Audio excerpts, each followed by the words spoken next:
فاعوذ باللہ من الشیطان الرجیم بسم اللہ الرحمن الرحیم پڑھیے الصلاۃ والسلام علیک یا رسول اللہ وعلی آلک واصحابک یا حبیب اللہ الصلاۃ والسلام علیک یا نبی اللہ وعلی آلک واصحابک یا نور اللہ۔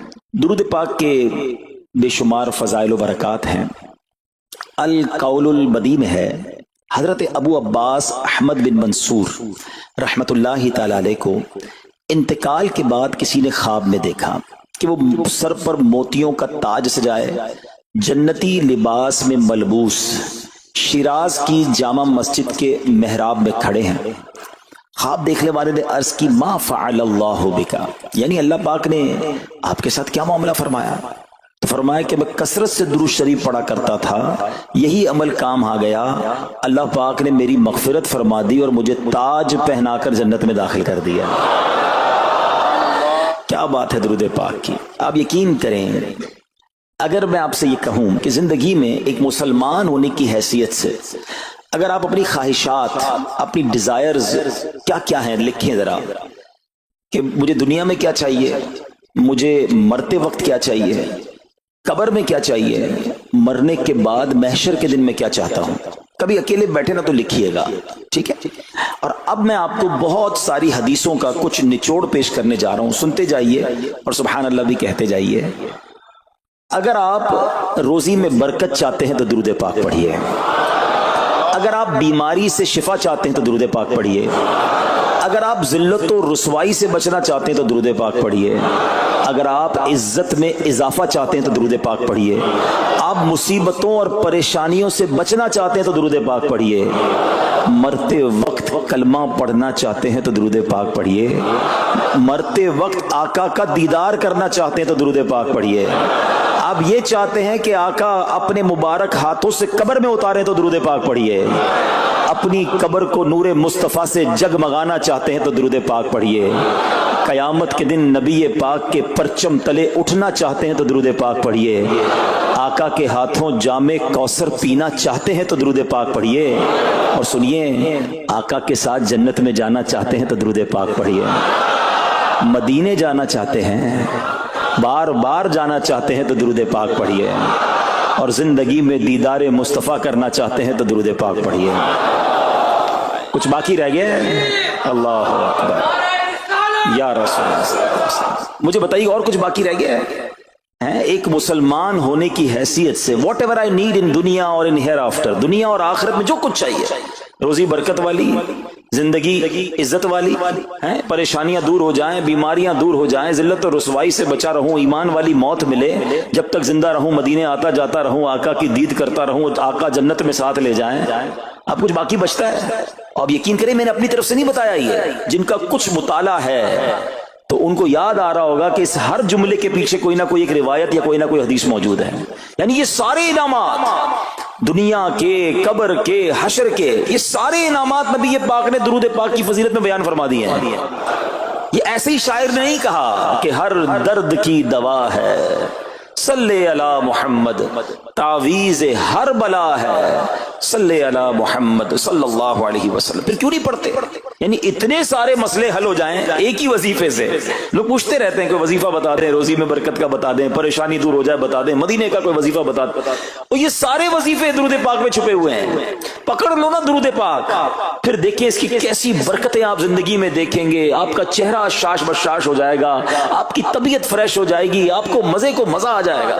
بس درود پاک کی کثرت پڑھتے رہا کریں، پڑھتے رہا کریں، انشاءاللہ برکتیں ہی برکتیں۔ میں بھی نیت کروں، آپ بھی نیت کریں۔ ایک اور خوبصورت بات بتاؤں، جو بڑی خوبصورت آیت ہے، میں سمجھتا ہوں شاید دنیا بھر کے عاشقان رسول کو یہ کم از کم آیت تو سب کو یاد ہوگی۔ کون سی آیت؟ ان اللہ وملائکتہ یصلون علی النبی یا ایھا الذین آمنوا صلوا علیہ وسلموا تسلیما. مل کر درود پاک. اللہم صل علی سیدنا و مولانا محمد طب القلوب ودوائها وعافیت الابدان وشفائها ونور الابصار وضیائها وعلی آلہ وصحبہ وبارک وسلم. اب یہ جو آیت درود ہے نا شعبان کے مہینے میں نازل ہوئی ہے، تو چلو نیت کر لیں انشاءاللہ اب سے روزانہ کثرت سے درود پاک پڑھیں گے انشاءاللہ. آئیے مل کر محبت کے ساتھ ایک بار پھر درود پاک. صلو علی الحبیب صلی اللہ تعالی علی محمد صلی اللہ علیہ وسلم. مشہور صحابی حضرت ابو ہریرہ رضی اللہ تعالیٰ عنہ فرماتے ہیں کہ ایک مرتبہ میں رسول اکرم نور مجسم صلی اللہ تعالی علیہ وآلہ وسلم کی اقتداء میں نماز عشاء پڑھ کر واپس جا رہا تھا. میں نے دیکھا کہ ایک عورت اپنے آپ کو پوری طرح ڈھانپ کر سڑک کے ایک کنارے پر کھڑی ہے اور اس نے مجھے پکارا کہ اے ابو ہریرہ ذرا میری بات سنو. آپ کہتے ہیں میں قریب گیا، میں خلاصہ عرض کر رہا ہوں. تو اس عورت نے کہا کہ مجھ سے بہت بڑا گناہ ہو گیا ہے، کیا میری توبہ قبول ہوگی؟ حضرت ابو ہریرہ نے اس سے سوال کیا کہ کیا گناہ ہو گیا؟ اس نے گناہ کی تفصیل بتائی، کافی بڑا گناہ تھا. آپ نے کہا کہ تو ہلاک ہو گئی اور تو نے دوسروں کو بھی ہلاکت میں ڈال دیا، اتنا بڑا گناہ کیا، اب تم توبہ کی امید رکھتی ہو؟ اللہ پاک کی قسم تیری توبہ قبول نہیں ہوگی. جب آپ نے یہ کہا تو وہ عورت خوف خدا سے کانپنے لگی اور اتنا زور سے کانپی کہ کانپتے کانپتے وہ بے ہوش ہو گئی. آپ نبی پاک کی بارگاہ میں آ گئے. اب آپ کو خیال آیا کہ یار میں نے اس کو کہہ تو دیا مگر میں نے اللہ کے نبی صلی اللہ تعالی علیہ وسلم سے مشورہ تو نہیں کیا، پیارے آقا سے پوچھا تو نہیں.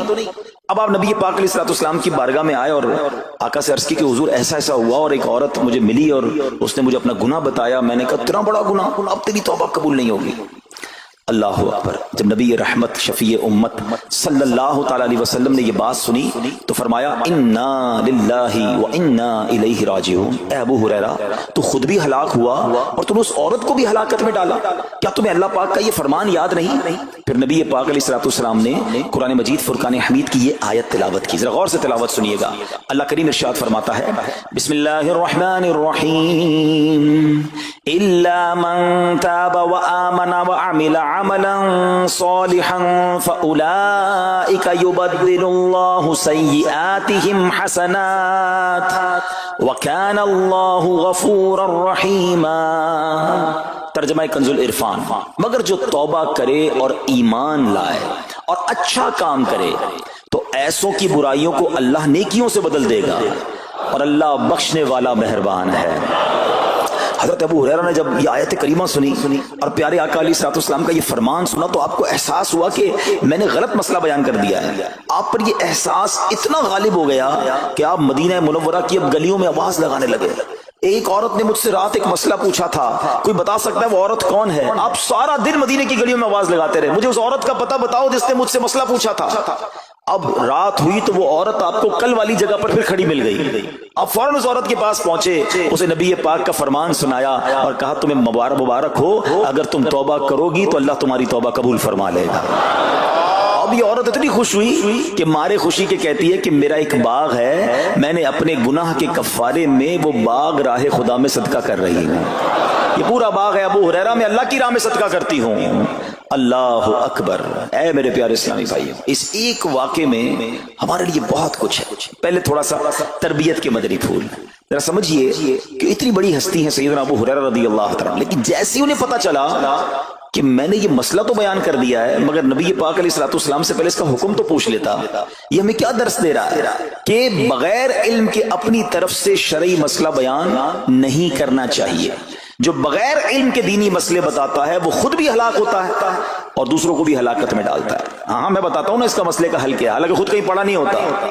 تو جب تک آپ کو علم نہیں ہے، آپ جانتے نہیں ہیں، تو کسی مسئلے کو بیان نہیں کرنا چاہیے. دوسری بات کہ اگر خدا نہ خواستہ کوئی غلط مسئلہ بتا بیٹھا یا بتا تو درست رہا تھا، بتاتے بتاتے غلطی کر بیٹھا، تو اسے چاہیے کہ ازالہ کرے، فوراً اس کا جو بھی ازالہ بنتا ہے وہ کرے. سیدنا ابو ہریرہ رضی اللہ عنہ کا ازالہ تو دیکھیں کہ آپ کو جیسے ہی پتا چلا کہ اصل مسئلہ یہ ہے، اب آپ مدینے کی گلیوں میں صدا لگا رہے ہیں، تلاش کر رہے ہیں، پورا دن ڈھونڈتے رہے اس خاتون کو کہ میری سے غلطی ہو گئی، میں نے اس کو غلط مسئلہ بتایا، تاکہ اس کو تلاش کر کے اس کو درست مسئلہ بتایا جائے.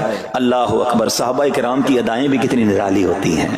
اللہ ان کا صدقہ عطا فرما دے۔ اب ہوتا کیا ہے کہ کبھی کوئی غلط مسئلہ بیان ہو گیا یا بیان میں، مشورے میں، درس میں کوئی غلطی ہو گئی، غلطی پتہ چل جائے، اب شرم آتی ہے کہ کیسے کہوں مجھ سے غلطی ہو گئی ہے، میں تو اتنا بڑا مبلغ بن کے گیا تھا، میں نے تو جناب اتنے پبلک میں بیان کیا تھا، اب میں کیسے بتاؤں کہ جناب میں نے یہ غلط پڑھ دیا یا غلط بیان کر دیا۔ حضرت ابو ہریرہ سب سے زیادہ جن کو حدیثیں یاد ہے، مگر سچ بتائیں بات سمجھنے والی پتہ کیا ہے؟ جو لوگ یہ سمجھتے ہیں نا کہ یار غلطی ماننے سے عزت کم ہو جاتی ہے، سچ بتاؤ آج 1450 سال بعد حضرت ابو ہریرہ کا یہ واقعہ سن کے ہمارے دلوں میں ان کی عزت کم ہو رہی ہے، بڑھ رہی ہے؟ Simple is that. غلطی ماننے سے انسان جو ہے وہ نیچا نہیں ہوتا۔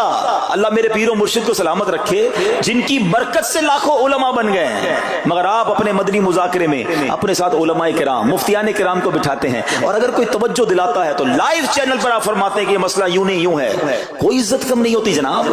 تو سبحان اللہ، دو باتیں سیکھنے کو ملی کہ پہلے بتانا ہی نہیں ہے، اگر نہیں آتا تو اپنی بڑائی مارنے کے لیے بندہ کہتے مجھے نہیں معلوم، واللہ عالم میں نہیں جانتا، اور اگر آپ کو لگتا ہے میں صحیح بتا رہا ہوں اور پھر بعد میں کوئی توجہ دلا دے کہ آپ نے غلطی کی ہے تو پھر اس کو بالکل مانے بھی اور اس کا ازالہ کریں۔ اچھا، اب علماء کرام نے بڑے پیارے طریقے بتائے۔ پہلے تو ظاہر یہ تھا کہ بھائی پبلک میں بیان کیا تو پبلک میں جا کر یا گلیوں میں جا کر آپ نے اعلان کیا، اب تو سوشل میڈیا کا زمانہ ہے، کوئی ویڈیو بنا کے ڈال رہے ہوتے ہیں، انسٹاگرام تو ٹویٹر تو پتہ نہیں کیا کیا چیزیں، موبائل فون، فیس بک، یوٹیوب، تو اب غلط مسئلے لوگ شیئر کر رہے ہیں۔ ایک یہ بڑا مسئلہ پتہ کیا ہو گیا، ہمارے موبائل پہ جیسے ہی کوئی ویڈیو کلپ آیا، کسی کا بھی آیا یا کوئی پوسٹ آ گئی، کوئی فضیلت ہی آ گئی، نہ چیک کرنا ہے نہ کچھ کرنا ہے، اس کو فوراً فارورڈ کر دینا ہے۔ حالانکہ اس میں بعض اوقات غلط مسئلے ہوتے ہیں، بعض اوقات غلط حدیثیں ہوتی ہیں، ہمیں پتہ ہی نہیں ہوتا، ہم سمجھتے ہیں آگے شیئر کر دیں۔ اچھا، شیئر کرنے والوں کو بھی بڑا مسئلہ ہے، اگر کوئی وظیفہ، کوئی نفل، کوئی بھی چیز ہے، خود پڑھنی نہیں ہے، آگے 100 لوگوں کو بھیج دینی ہے، پہلے خود تو پڑھو۔ اچھا، خود بھی پڑھنے سے پہلے کہاں چیک کروایا؟ تو پلیز یہ شریعت کے معاملات ہیں، اس میں بڑی غلطی ہو سکتی ہے۔ تو اگر آپ کو کوئی بھی چیز شیئر کرنی ہے تو بیسٹ آپشن یہ ہے کہ dawat-islami.net، یہ دعوت اسلامی کی ویب سائٹ ہے، اس پر ایک گیلری کا آپشن ہے، آپ وہاں جائیے، وہ مفتیان کرام سے چیک ہوئی پوسٹیں پڑی ہوئی ہیں، آپ وہاں سے پوسٹ اٹھائیں، اس کو شیئر کر دیں، بنداز کریں، کوئی ٹینشن نہیں ہے، کیونکہ وہ علماء نے چیک کی ہوئی ہے۔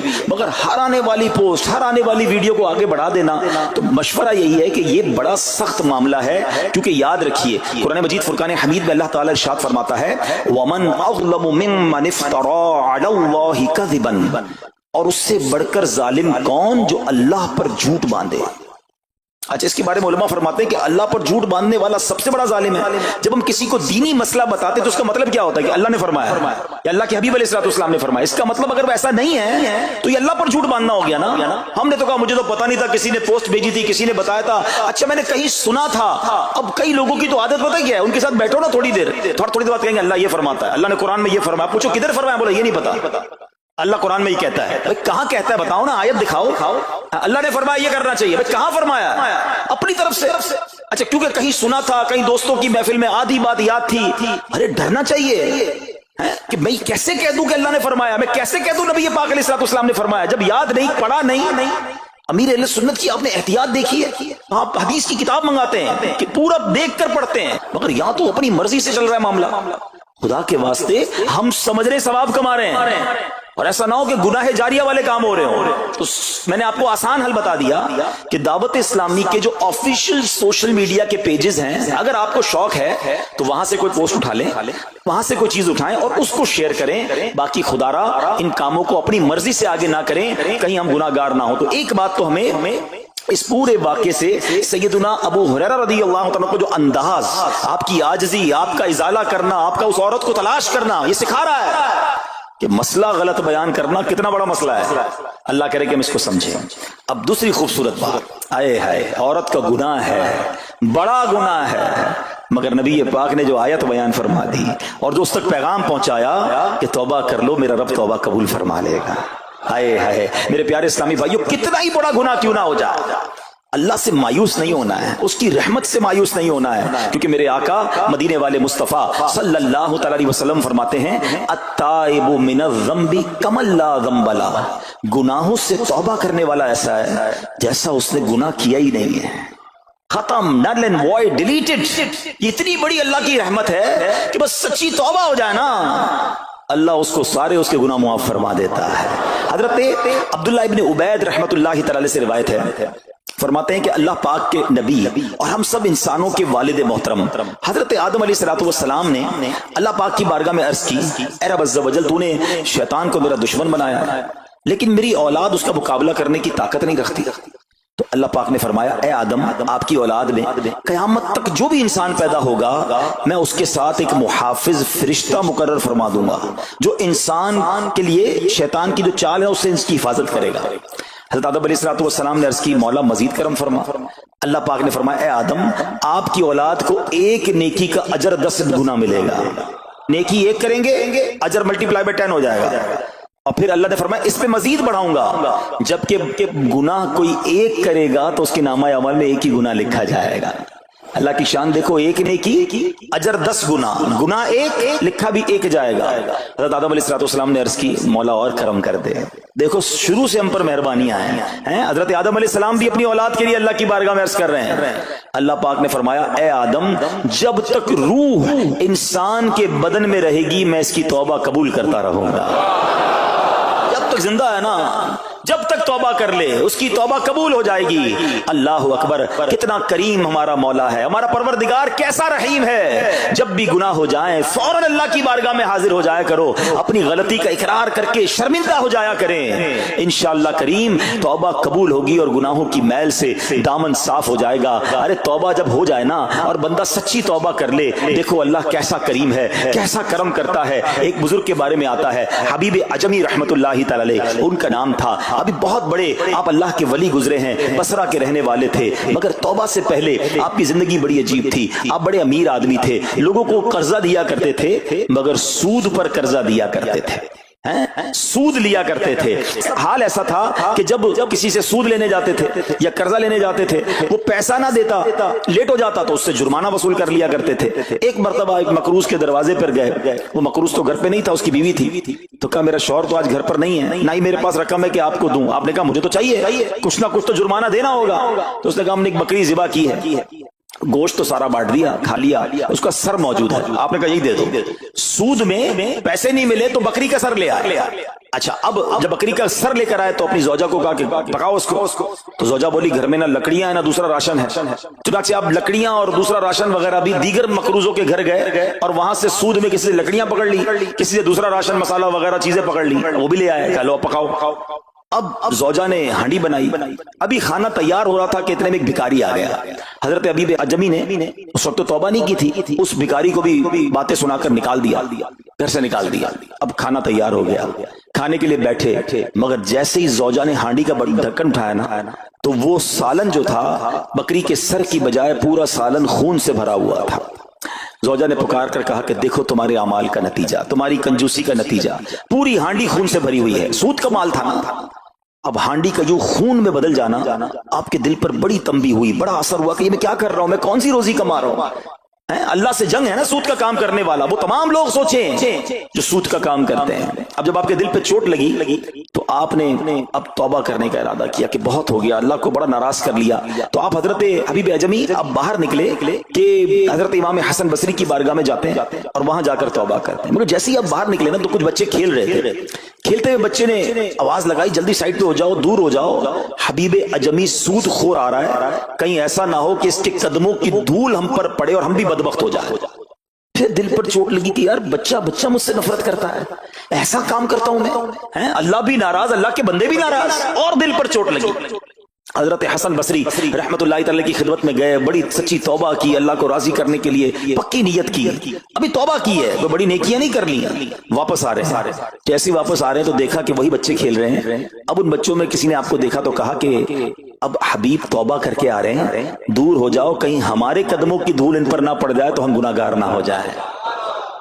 تھوڑی دیر پہلے یہ بچے کہہ رہے ہیں کہ دور ہو جاؤ، ان کی دھول پڑ گئی تو ہم بدبخت ہو جائیں گے، سود خور جا رہا، ارے ابھی توبہ کی ہے۔ اور اللہ نے اپنے بندوں اور مخلوق کے دل میں کیسی محبت ڈال دی کہ بچے کہہ رہے ہیں دور ہو جاؤ، ہمارے قدموں کی دھول حضرت حبیب پر نہ پڑ جائے، ہم گناہگار نہ ہو جائیں۔ اب جناب بڑا دل پہ اور اثر ہوا کہ مالک تیری قدرت، ابھی تو توبہ کی ہے اور میری نیک نامی کا اعلان تو نے اپنی مخلوق سے کروا دیا، سب کے حقوق ادا کیے، سودی لین دین تھا سب ختم کیا، اللہ پاک کی عبادت میں مصروف ہو گئے، اللہ نے ولایت کا سرتاج بنا دیا، اپنا ولی بنا دیا۔